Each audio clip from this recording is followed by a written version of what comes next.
আসসালামু আলাইকুম গাইস, আপনারা সবাই কেমন আছেন? কথা হচ্ছে কিন্তু এটা আমার বাড়ি না, এটা আমার বোন ভিত্তি দিচ্ছে, তো এই জন্য মিস্ত্রি ঘর ধরছে যে কি ভিত্তি দিয়ে বালু দিতে হবে। এই মিস্ত্রি ঘরে কিন্তু এলে চালাকি, হ্যাঁ মানে মাল তো দেওয়া লাগবে, কাছে দেন দেন দেন, ঠিক আছে দিলাম। বিসমিল্লাহির রহমানির রহিম। হ্যাঁ তাই বলি কিন্তু এটা আমার বাড়ি না।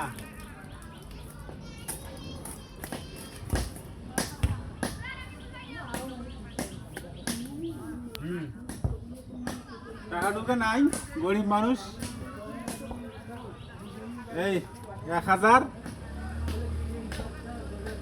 এই যে 100, তার মানে কি 100,000 না হয়েছে।